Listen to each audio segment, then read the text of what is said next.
Tokyo से हम आपके लिए लेकर आ रहे हैं ये विशेष बुलेटिन सीधे IBN 7 पर। आपके साथ में स्मिता शर्मा हूं। प्रधानमंत्री नरेंद्र मोदी इस वक्त जापान यात्रा पर ही हैं और राजधानी टोक्यो में आ पहुंचे हैं क्योटो से।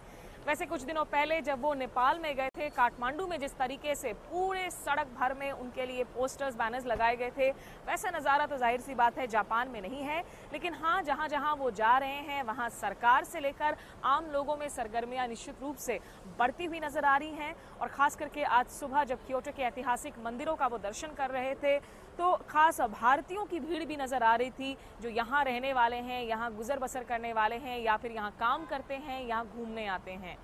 इसके अलावा नरेंद्र मोदी ने क्योटो के मेयर से भी मुलाकात की और खास ये जानने की दिलचस्पी दिखाई कि आखिर ऐतिहासिक काशी नगरी के सांस्कृतिक धरोहर को बिना नुकसान पहुंचाए कैसे उसे विकास की पटरी पर वो आगे दौड़ा सकते हैं। क्योटो में प्रधानमंत्री नरेंद्र मोदी का दूसरा दिन। शुरुआत हुई मंदिरों के दर्शन से। सबसे पहले क्योटो के तोजी मंदिर में दर्शन के लिए पहुंचे। उनके साथ जापान के प्रधानमंत्री शिंजो आबे भी मौजूद थे। मोदी मंदिर में दर्शन कर रहे थे तो बाहर उन्हें चाहने वाले उनका इंतजार कर रहे थे। मोदी क्योटो के प्रसिद्ध किंकाकुजी मंदिर में भी दर्शन के लिए गए। यहाँ मोदी अलग ही अंदाज में नजर आए। मोदी ने यहाँ मौजूद लोगों और सैलानियों से हाथ मिलाया और फोटो भी खिंचवाई। एक छोटा सा बच्चा प्रधानमंत्री से मिलने पहुंचा तो उन्होंने उसके कान पकड़ लिए और प्यार से उमड़ने लगे।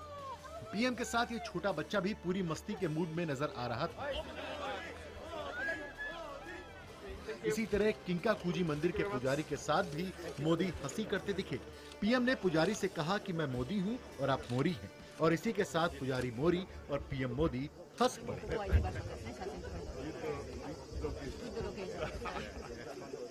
किंकाकू मंदिर, वहां पे भी कुछ स्थानीय लोगों ने उनका स्वागत किया, हाथों में झंडे लहराते हुए। कुछ भारतीय भी नजर आए जिन्हें बाकायदा एक तरीके से ग्रीट किया प्रधानमंत्री मोदी ने। इसके अलावा क्योटो यूनिवर्सिटी में स्टेम सेल रिसर्चर्स से मुलाकात की नरेंद्र मोदी ने। यहाँ पर उन्होंने सिकल सेल एनीमिया नाम की बीमारी के इलाज पर हो रहे शोध का जायजा लिया। भारत के आदिवासी इलाकों में इस बीमारी से कई लोग मौत का शिकार हो चुके हैं। प्रधानमंत्री ने इस बीमारी के इलाज में जापान से मिल रही मदद के लिए शुक्रिया भी अदा किया। क्योटो हिंदुस्तान की यूनिवर्सिटी, क्योटो हिंदुस्तान की इंडस्ट्रीज, क्योटो एंड हिंदुस्तान के रिसर्च इंस्टीट्यूशंस, इन क्षेत्रों में भी हम मिलकर के बहुत सारी चीजें कर सकते हैं। मोदी के सम्मान में क्योटो बुद्धिस्ट एसोसिएशन ने मोदी के लिए लंच रखा था, जहां मोदी ने शिरकत की और बौद्ध भिक्षुओं के साथ लंच किया। इसके अलावा मोदी ने क्योटो के मेयर से भी मुलाकात की। क्योटो के मेयर अभी आए थे, उन्होंने एक लंबा सा प्रेजेंटेशन दिया प्रधानमंत्री को कि कैसे वो हिस्टोरिक सिटी रहते हुए ग्रीन सिटी, स्मार्ट सिटी और क्लीन सिटी क्योटो को रख सके। जाहिर है काशी को क्योटो बनाने के मिशन पर मोदी हर दिशा में काम करना चाहते हैं। मोदी ने जापान के प्रधानमंत्री शिंजो आबे को उनकी मेहमान नवाजी के लिए धन्यवाद दिया। Smita Sharma, Kyoto, IBN 7।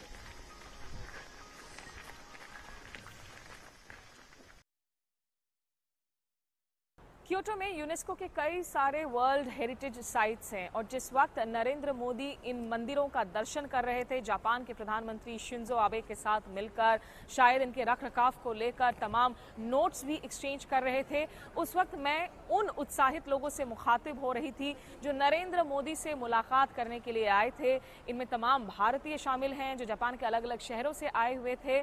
और इस दौरान मैंने ये भी जाना कि बाकायदा यहाँ एक रजनीकांत फैन क्लब मौजूद है। जी हाँ, सुपरस्टार रजनीकांत के लिए फैन क्लब जो भारतीयों ने नहीं बनाई है बल्कि जापानियों ने बनाई है। आप भी देखिए। यहाँ पीछे वो पगोड़ाज है जहाँ पर नरेंद्र मोदी गए थे। दाईं ओर तोजी कोंडो है, यहाँ तो नहीं गए थे लेकिन इसके पीछे तोजी कोडो है जहाँ पर प्रधानमंत्री नरेंद्र मोदी ने उसका भी जायजा लिया था। कुछ यहाँ स्थानीय लोग हैं और बाकायदा भारतीय दूसरे लोग भी हैं जो हमारे साथ मौजूद हैं। आपने यहाँ पर कुछ गुजरातों में लिख रखा है शायद कि पधारो। गुजराती में लिखा हुआ है वेलकम, जापानीज में भी वेलकम है। आपका नाम क्या है? मेरा नाम लाल सिंह है, मैं बोधगया बिहार से रहने वाला हूँ। अच्छा, बिहार से रहने वाले तो यहाँ क्योटो में क्या कर रहे हैं? क्योटो मोदी जी से मिलने आए थे। मोदी से मिलने आए थे? वैसे आप जापान में ही रहते हैं हाँ, क्या? 12 साल से जापान में। कहाँ पर? हम ओसाका में रहते हैं, कभी तोयामा ओसाका, कहीं कहीं कोई प्रॉब्लम नहीं है। तो आज मिल पाए मोदी जी से? मोदी जी से हाथ मिला है। हाथ मिलाए हैं? क्या बात है, कुछ कहा भी क्या उन्होंने? नहीं, बोलते नहीं है तो, कुछ बोलते नहीं है तो करके दिखाते हैं। Yeah, you know, there is somebody who is an Indian fan as well. If you can just turn around, he is in fact actually wearing a T-shirt. I love India. ये बकायदा T-shirt पहन रखी है इन्होंने कि ये भारत से जो है बहुत प्रेम करते हैं. What is this? What are you carrying? Yes, Rajinikanth. And then Modi, Narendra Modi. Yes. Are you a Rajnikant fan? Yes, Rajini fan club Japan. Oh, amazing. Cine superstar दक्षिण भारत Superstar. के रजनीकांत Taraiba. उनके fan club है. Have you seen any movies? Yes, 100 movies. I Which see. ones have you loved the most? Basha. Badshah. Basha. Do you know any song of Rajnikant? Yes. Which one? Songs? Huh? Yendiran songs. Indian robots. songs? Yes. Right, like? 何の歌? In old part of Kyoto, we saw these three lovely women, of course, all dressed in kimonos here, and they're out for sightseeing. I'm joined here by Sasha. Now, Sasha, you're not from Japan, really. Yes. You're a Russian. Yes, So, how long have you been in Japan? about 10 years Which city are you in? now. Kobe. You from Kobe. So, you've come to Kyoto just for a sightseeing Yeah. and vacation. How do you find Japan, really? You know, as a Russian staying in Japan, how do you find Japan? How do you find Japan? It's beautiful. It's really beautiful. Yes, Is it very different from nice. Russia? Of course it's very different. I think In what ways? food, people, culture, everything. Absolutely. Absolutely, yeah. But do you, do you feel included as a part of the society here? Now, yes, You do. yes, I do. Do you find the language difficult? So much sometimes. Sometimes. Yeah. But do you think Japanese people are very welcoming? You think they open their arms and welcome people from all across everywhere else? I think usually yes. It usually is. Yeah. Right. So do you intend to stay on in Japan, or would you like to go back to Russia? What is the plan? I don't know, but I like to visit Russia and visit Japan, both.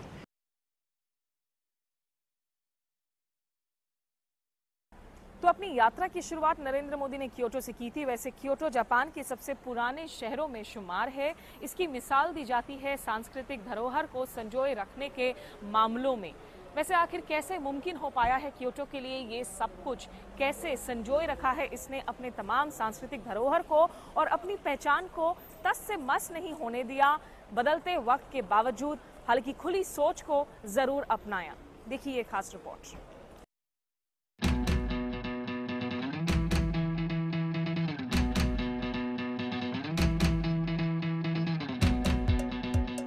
Japan का एक ऐसा शहर जो तेजी से दौड़ती भागती दुनिया के साथ कदम ताल कर रहा है, तो दूसरी तरफ अपनी ऐतिहासिक और सांस्कृतिक पहचान को वैसे ही बनाए रखा है जैसा सदियों पहले था। कभी जापान की राजधानी रहे इस शहर में वो सब कुछ दिखेगा जिसकी बिना पर आप इसे आधुनिक शहर का दर्जा दे सकते हैं। चमचमाती सड़कें, ऊंची इमारतें, तेज रफ्तार से दौड़ती गाड़ियां, अत्याधुनिक सुविधाएं और बुलेट ट्रेन, यानी एक मुकम्मल स्मार्ट सिटी। अब इसी स्मार्ट सिटी की तरह वाराणसी का भी कायाकल्प करना चाहते हैं प्रधानमंत्री मोदी। मोदी का ये सपना यूं ही नहीं है। वाराणसी और क्योटो में कई ऐसी समानताएं हैं जो ये उम्मीद जगाती हैं कि एक दिन वाराणसी भी क्योटो की तरह चमकता दिखाई देगा। दोनों शहर अपने मंदिरों के लिए जाने जाते हैं। इस शहर की यही खूबी मोदी को क्योटो के मंदिरों तक खींच ले गई। प्रधानमंत्री नरेंद्र मोदी के जापान यात्रा के दूसरे दिन की शुरुआत हुई तोजी मंदिर के दौरे के साथ, जहां उनका स्वागत खुद प्रधानमंत्री शिंजो आबे ने किया और फिर मंदिर के प्रांगण में उनको लेकर गए, उन्हें दिखाया, क्योंकि ये क्योटो के कई सारे जो वर्ल्ड हेरिटेज साइट्स है उनमें से एक है, जिसकी खूबसूरती को इन्होंने बहुत अच्छी तरीके से बरकरार रखा हुआ है और शायद ये चीजें नरेंद्र मोदी खुद वापस जाकर लागू भी करना चाहें अपने संसदीय क्षेत्र और मंदिरों की नगरी यानी कि काशी नगरी में। क्योटो शहर 60 साल पहले जापान का आबादी के लिहाज से सबसे बड़ा शहर था, लेकिन आबादी के धीमे विस्तार के कारण आज ये 9वें स्थान पर पहुंच चुका है। साल 1994 में इसे वर्ल्ड हेरिटेज शहर का दर्जा मिल चुका है। क्योटो में कोई एयरपोर्ट नहीं है, लेकिन बुलेट ट्रेन ने इस कमी की भरपाई कर दी है। साफ है कि अपनी विरासत को सहेजने और आधुनिकता के बीच तालमेल बिठाने में क्योटो शहर एक मिसाल है। क्योटो से स्मिता शर्मा के साथ ब्यूरो रिपोर्ट, IBN 7।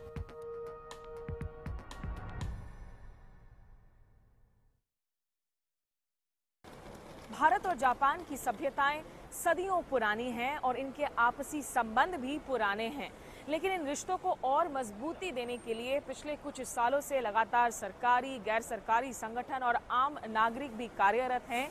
एक ऐसे ही शख्स हैं विभव उपाध्याय, जो कि इंडिया सेंटर के चेयरमैन हैं। ये सेंटर पिछले 18 सालों से भारत और जापान के खासकर सांस्कृतिक और आर्थिक संबंधों को और मजबूती देने की दिशा में काम कर रहा है। विभव का मानना है कि बनारस क्योटो से स्मार्ट सिटी बनने के लिए काफी कुछ सीख सकता है। देखिए विभव के साथ मेरी ये खास बातचीत। क्या काशी नगरी का विकास सही में क्योटो के तर्ज पर किया जा सकता है? इसी सवाल के जवाबों को तलाशने के लिए हम खुद क्योटो नगरी निकले हैं और यहाँ की भी जो गलियां हैं, काशी गलियों की नगरी है, वहाँ बहुत संकरी गलियां हैं, लेकिन यहाँ पे किस तरीके से उसका सौंदर्यीकरण किया गया है उसकी झलक जो है आप ठीक मेरे पीछे देख सकते हैं। हम क्योटो के इस काफी पुराने इलाके में हैं जिसे गियोन कहा जाता है और यहाँ की सिम्बाशी शिराकावा ये इलाका है। बहरहाल इस नगरी के बारे में और जानकारी देने के लिए और प्रधानमंत्री नरेंद्र मोदी किस तरीके से अपने सपने को पूरा कर सकते हैं, मेरे साथ मौजूद है इंडिया सेंटर के विभव उपाध्याय। आपको बता दें कि ये सेंटर भारत और जापान के बीच में खास करके आर्थिक और सांस्कृतिक संबंधों को लेकर पिछले लगभग 18 सालों से काफी नजदीकी से काम करता आ रहा है और विभव लगातार प्रधानमंत्री मोदी के साथ बने हुए हैं इस यात्रा पर। विभव, पहला तो ये इलाका बहुत खूबसूरत है, ये क्या है? ये नदी है, ये इस इलाके में थोड़ा आप बता सकेंगे क्या हमें? ये क्योतो का केंद्र है और क्योतो की सांस्कृतिक धरोहर को यहाँ पर संजो के रखा गया है और जो आप यहाँ घर देख रही हैं ये काफी पुराने हैं, इनमें से कई जो है कई सौ साल पुराने हैं। शिराकावा एक छोटी नदी है और शायद उसका नाम भी वहाँ कहीं लिखा हुआ है वहाँ पर। हाँ, और शिराकावा जैसा कि आप पानी देखेंगे इसका एकदम पूरा निर्मल है। मेरा सपना हुआ कि गंगा का जल भी ऐसा ही निर्मल होकर, थोड़ा सा अगर मैं दर्शकों को भी यहाँ दिखा सकूं, जैसा हमने देखा है कि बहुत निर्मल जो है स्वच्छ पानी है। यहाँ पारंपरिक पोशाक पहने हुए भी जो है आपको लोग नजर आएंगे, स्थानीय लोग नजर आएंगे, पर्यटक नजर आएंगे। ये इनफैक्ट शिराकावा यहाँ पर बाकायदा लिखी हुई भी है। मुझे जापानी पढ़ना नहीं आता, ये ऑनेस्ट कन्फेशन है, मुझे विभव ने बताया है तभी ये जानकारी हासिल हो पाई है। इस इलाके में आगे जो है मुझे कुछ रिक्शास भी नजर आ रहे थे जो फिलहाल यहाँ नहीं है। लेकिन विभव, आपको क्या लगता है कि नरेंद्र मोदी जी के सामने जापान से इस पूरी के पूरे सपने को वापस ले जाने में सबसे बड़ी चुनौती क्या होगी?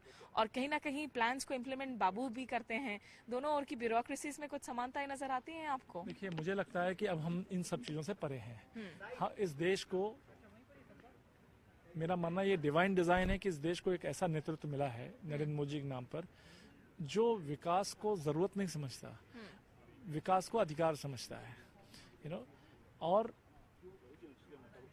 उस नेतृत्व में भारत जापान के इस बड़े ही स्ट्रक्चर्ड वे में किए गए ग्लोबल पार्टनरशिप के इस थॉट प्रोसेस में अगर हम विकास करेंगे तो मुझे लगता है कोई दिक्कत नहीं है। ये टीम वर्क है, चाहे वो ब्यूरोक्रेसी हो, चाहे वो लीडरशिप हो और चाहे आम जनता हो। बेहद ही खूबसूरत से इलाके में मौजूद हैं।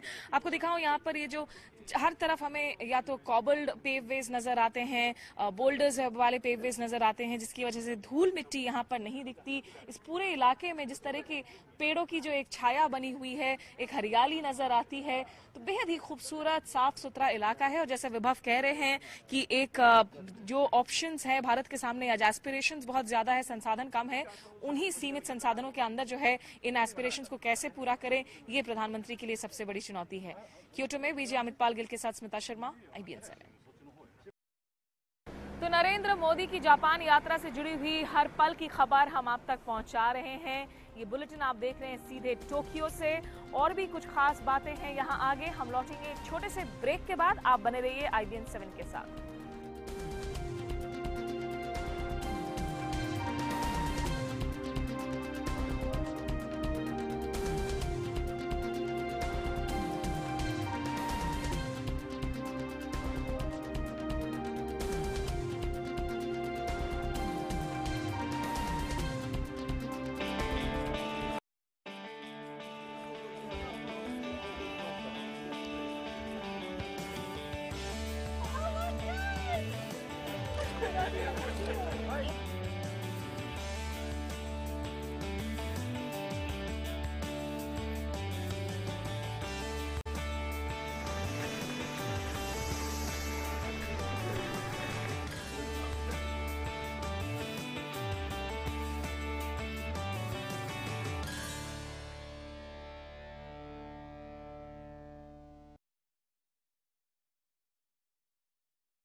भारत और जापान के बीच में सामरिक सहयोग को लेकर समझौता दरअसल पिछली यूपीए सरकार के वक्त यानी कि 2010 में किया गया था और जानकारों का मानना है कि नरेंद्र मोदी की ये यात्रा कहीं ना कहीं द्विपक्षीय संबंधों को उसके अगले मुकाम तक पहुंचाने की ओर एक सही कदम है।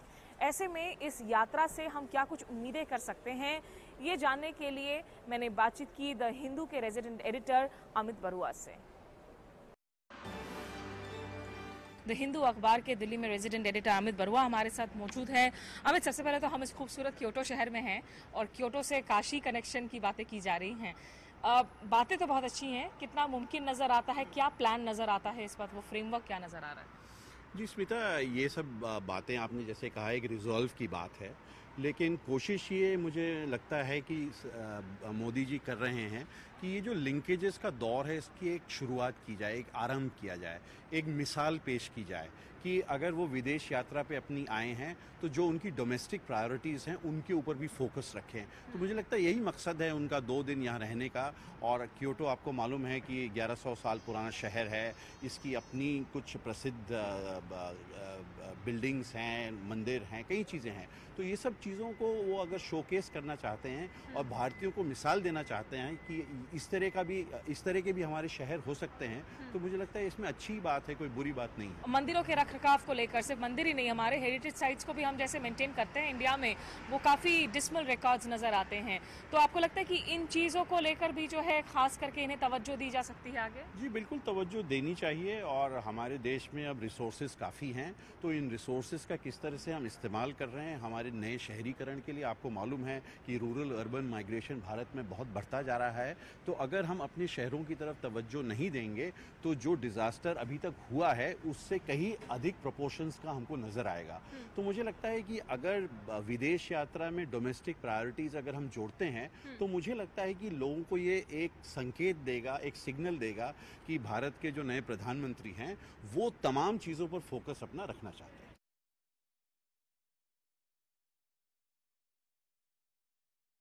तो सांस्कृतिक पहलुओं पर चर्चा के बाद अब बारी है प्रधानमंत्री नरेंद्र मोदी और जापान के PM शिंजो आबे के बीच में होने वाली मुख्य रणनीतिक बातचीत की। जो एनुअल शीर्ष वार्ता है वो होगी सोमवार को, जिसके पहले नरेंद्र मोदी बाकायदा जो बहुत इंपॉर्टेंट बिजनेस एक लंचन मीटिंग है जहां भारत के नामी गिरामी उद्योगपति, CEOs, जापान के भी कारोबारी शामिल होंगे, उसे संबोधित करेंगे। तो जापान में PM मोदी की इस यात्रा की हर हलचल पर हम रखेंगे नजर। फिलहाल मेरे वीडियो जर्नलिस्ट अमित पाल गिल और मुझे दीजिए इजाजत और आप बनी रहिए IBN 7 के साथ। नमस्कार, सायोनारा।